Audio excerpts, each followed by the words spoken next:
વલસાડ જિલ્લામાં પણ police alert mode પર છે અને જિલ્લામાં ગેરકાયદેસર રીતે વસતા વિદેશીઓને શોધખોળ કરી સાથે બાંગ્લાદેશીઓને ઝડપવા માટે વિશેષ અભિયાન શરૂ કરવામાં આવ્યું છે।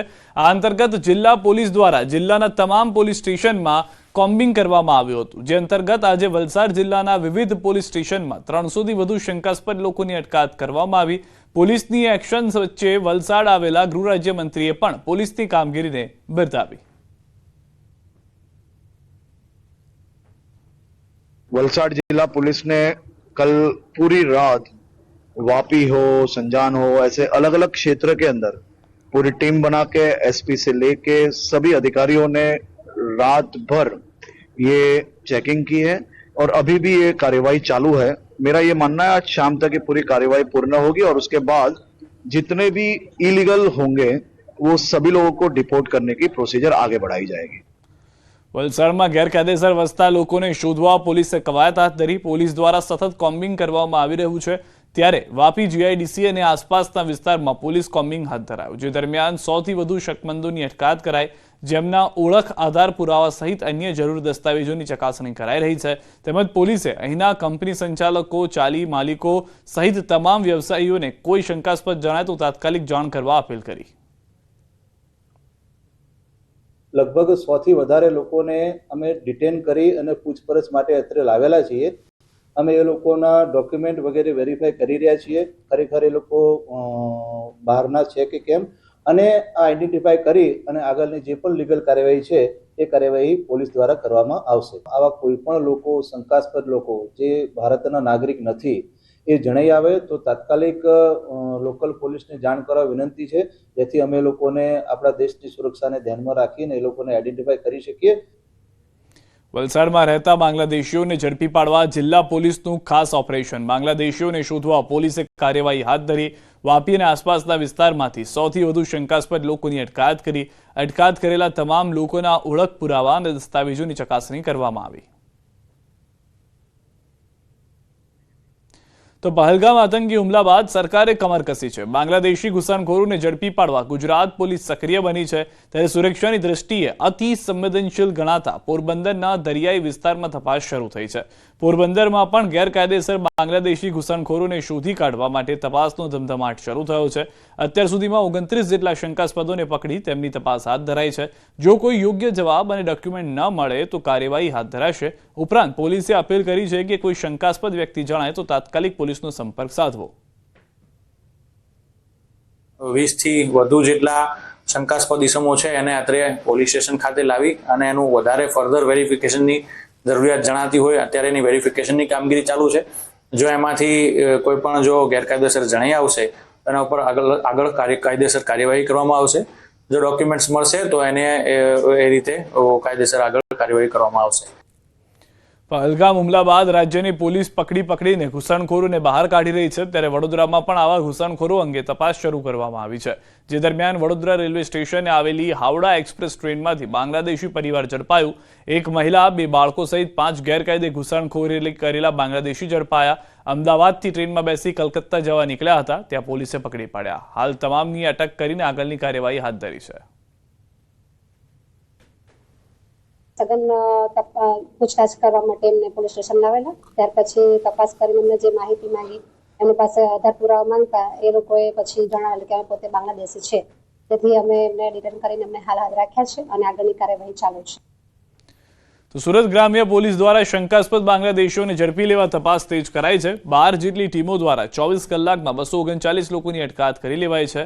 પહલગામ આતંકી હુમલાની ઘટના બાદ ગુજરાત પોલીસ એક્શનમાં છે, જેમાં બારડોલી ટાઉનમાંથી 43, પલસાણામાંથી 55, કડોદરામાંથી 29, કામરેજમાંથી 35, કીમમાંથી 12, કોસંબામાંથી 25, ઓલપાડમાંથી 33 અને માંડવીમાંથી 7 શંકાસ્પદ બાંગ્લાદેશી ઇસમો મળી આવ્યા। ગઈકાલે બપોરથી શરૂ થયેલ એક્સરસાઇઝમાં હાલ અત્યાર સુધી જે પ્રકારે કાર્યવાહી થઈ છે એ મુજબ 239 જેટલા શંકાસ્પદ ઈસમો, જેમાં પુરુષ છે, મહિલાઓ છે, એ તમામને ડિટેન કરી અને એમની સઘન પૂછપરછ સુરત ગ્રામ્ય પોલીસ દ્વારા કરવામાં આવી રહેલી છે। કેન્દ્ર સરકારે પાકિસ્તાનીઓને દેશ છોડવા આદેશ કર્યો છે, ત્યારે ગુજરાત પોલીસ પણ એક્શનમાં આવી છે। જામનગર, રાજકોટ, અમદાવાદ, વડોદરા પોલીસ દ્વારા કાર્યવાહી હાથ ધરવામાં આવી। રાજ્યમાં ગેરકાયદે તેમજ વિઝા વગર આવેલા બાંગ્લાદેશી તેમજ પાકિસ્તાની નાગરિકોની તપાસ કરવામાં આવી રહી છે, ત્યારે સુરત જિલ્લામાં પણ પોલીસ એક્શનમાં આવી છે. ગ્રામ્ય પોલીસ, એસઓજી, એલસીબીએ 4 જેટલી ટીમ બનાવી કાર્યવાહી હાથ ધરી. બારડોલી, પલસાણા, કડોદરા, કામરેજ, કીમ, કોસંબા, ઉલપાડ સહિતના વિસ્તારોમાં કાર્યવાહી કરી 130 જેટલા ગેરકાયદે અને શંકાસ્પદ બાંગ્લાદેશીઓને ઝડપી પાડ્યા. જમ્મુ કાશ્મીરના પહલગામમાં થયેલા આતંકી હુમલાના વિરોધમાં મોરવા હડફનું સંતરોડ સલાયા બજાર સ્વયંભૂ બંધ રાખવામાં આવ્યું હતું. સ્થાનિક વેપારીઓએ પોતાની દુકાનો બંધ રાખી આતંકવાદ પ્રવૃત્તિને જડમૂળમાંથી નાબૂદ કરવાની માંગણી કરી હતી. બીજી તરફ ગ્રામ્ય વિસ્તારોમાંથી પણ ગ્રાહકોએ બંધને સમર્થન આપ્યું હતું. તો પહલગામ હુમલાને લઈને સમગ્ર દેશમાં વિરોધ છે. ગુજરાતની અંદર પણ વિરોધ જે છે તે દિવસે ને દિવસે વધી રહ્યો છે કે બદલો લેવામાં આવે સરકાર તરફથી. આ બદલો એવો ખતરનાક હોય કે બીજી વખત આતંકીઓ ભારતમાં ઘૂસતા પહેલા 10 વાર વિચારે. આ તમામની વચ્ચે જે સ્થાનિક લોકો છે તે પણ પોતપોતાની રીતે આ વિરોધ જે છે તેમાં જોડાઈ રહ્યા છે, વિરોધને સમર્થન આપી રહ્યા છે. બંધ પાડીને સમર્થન જોવા મળ્યું છે. આ તરફ કાશ્મીરમાં થયેલા આતંકી હુમલા વિરુદ્ધ જામનગર વૈષ્ણવ સમાજે કઠોર નિંદા પ્રસ્તાવ બહાર પાડ્યો છે. ગાદીપતિની અધ્યક્ષતામાં વૈષ્ણવોની ઉપસ્થિતિમાં એક બેઠક યોજાઈ. સમાજની બેઠકમાં આતંકવાદી હુમલાના દિવંગતોને શ્રદ્ધાંજલિ અર્પણ કરી, તેમની આત્માની શાંતિ માટે પ્રાર્થના કરી. મોટી હવેલીના પૂજ્ય વલ્લભરાયજીએ હિન્દુઓને સજાગ થવા આહવાન કર્યું. આતંકવાદ સામે કડક પ્રતિક્રિયાઓને વડાપ્રધાનને અનુરોધ કર્યો. જો ભારત જેવા દેશમાં માત્ર હિન્દુઓની આ સ્થિતિ થાય તે આ દેશ માટે અને હિન્દુ સમાજ માટે ખૂબ ચેતવા જેવું અને સજાગ થવા જેવું છે કે આ બાબતે આતંકવાદીઓ તથા એમના પોષકો, રક્ષકો એ બધાને બરાબર પ્રતિક્રિયા અને પૂરેપૂરી એમને સજા મળે તેવો પ્રયત્ન કરે. ગોંડલની ઘટના પર કોંગ્રેસ પ્રવક્તા હેમાંગ રાવલનું નિવેદન. રાજ્ય ગૃહમંત્રીની કામગીરી પર સવાલ ઉઠ્યા છે. ભાજપ સરકાર કાયદાકીય પગલાં ક્યારે લેશે તે જોવાનું રહે છે. ભાજપની આંતરિક લડાઈ ચાલી રહી છે, જેમાં નિર્દોષ લોકો ભોગ બન્યા. ગોંડલ જેની કાયદો વ્યવસ્થા જાળવવાની કામ કરવામાં આવ્યું નથી અને લોકો કાયદો વ્યવસ્થામાં બગડવાને કારણે ભોગ બની રહ્યા હોવાની પણ વાત કરી. ગોંડલની અંદર કાયદો અને વ્યવસ્થાની સંભાળવાની જેની જવાબદારી છે તેઓ આની અંદર નિષ્ફળ રહ્યા છે અને ભારતીય જનતા પાર્ટીની યાદવા સ્તરી છે એ હવે એક છેલ્લે નીચલા સ્તર ઉપર પહોંચી ગઈ હોય એમ લાગી રહ્યું છે.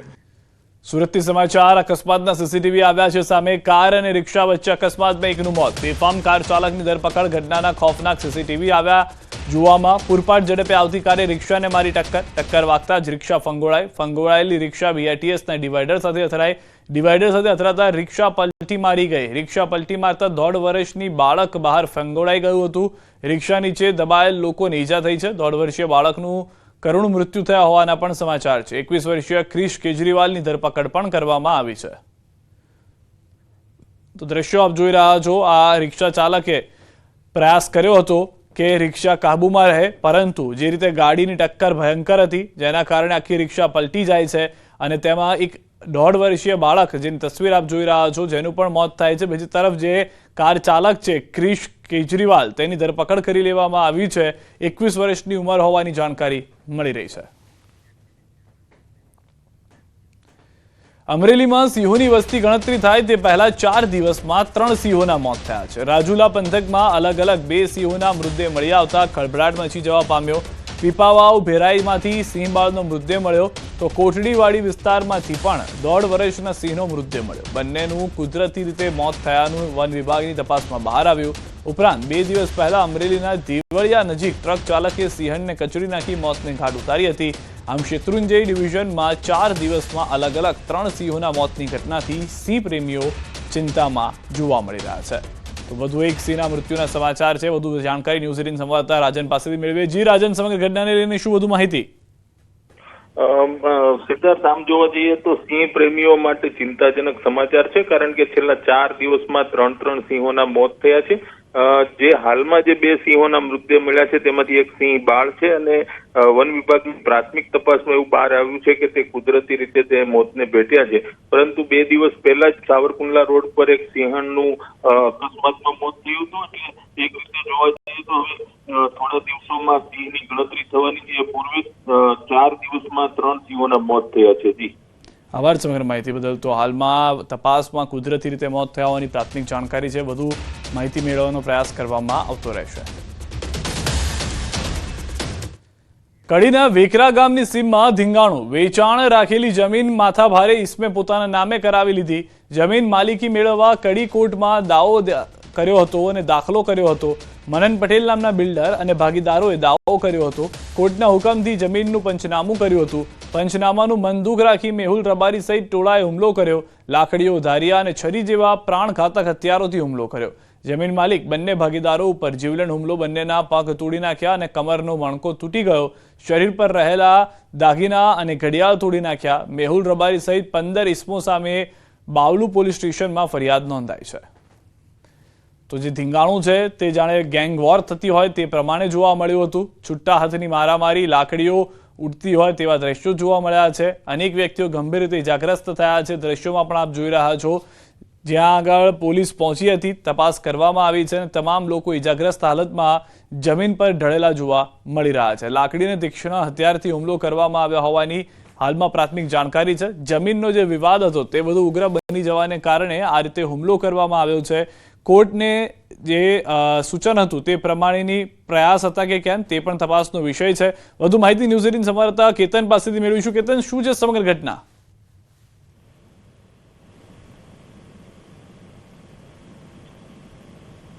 કેતન, અવાજ આવી રહ્યો છે? શું છે સમગ્ર ઘટના જેમાં લાકડીને તીક્ષ્ણ હથિયારનો ઉપયોગ થયો છે?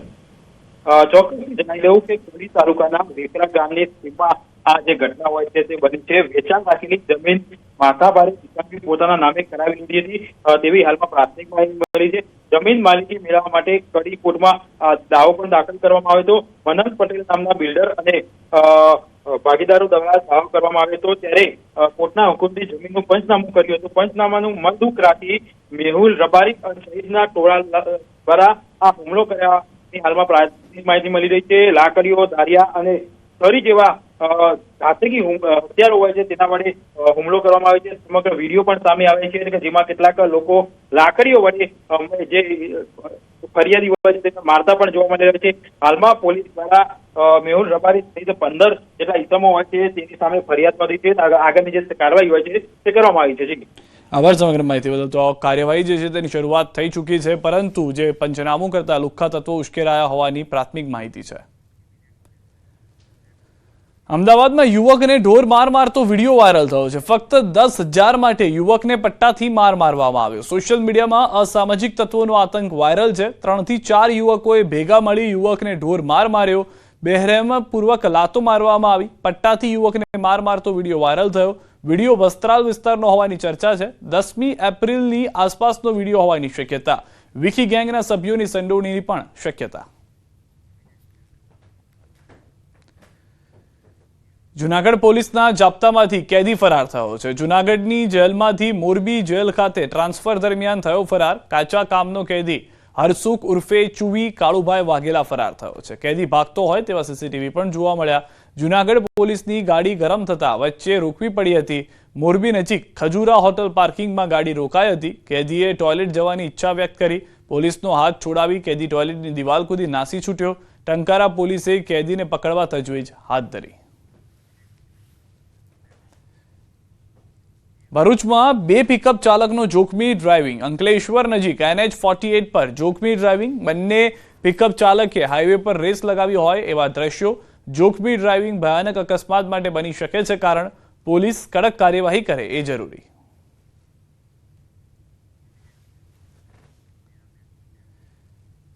ખેડામાં ડબલ મર્ડર વિથ રેપનો મામલો. રિમાન્ડ દરમિયાન મહુધા પોલીસે ઘટનાનું કર્યું રિકન્સ્ટ્રક્શન. યુવક અને યુવતીને ડાકોરના જે સ્થળ ઉપરથી લીધા હતા તે સ્થળે રિકન્સ્ટ્રક્શન કર્યું. ધરપકડ કર્યા બાદ આરોપી પ્રકાશ નિનમ્માને કોર્ટમાં રજૂ કર્યો.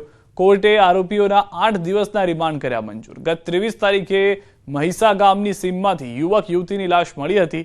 પંચમહાલનું કપલ ઘરેથી ભાગીને યાત્રાધામ ડાકોર પહોંચ્યું હતું. આશરાની શોધ કરતા પ્રેમી યુગલને અંતે મળ્યું હતું મોત. સીસીટીવીના આધારે પ્રકાશની નિનમ્માની જે જાણકારી છે તે પ્રમાણે તપાસ કરવામાં આવી રહી છે. ઠાસરાના ખીજલપુર ગામેથી કરી હતી ધરપકડ. આરોપીને પૂછતાછ કરતા આરોપી ભાગી ગયો હતો અને તેનો ગુનો પણ કબૂલ કર્યો હતો. ખેડા જિલ્લા LCB, SOG અને મહુધા પોલીસની અલગ અલગ 10 ટીમો બનાવી હતી.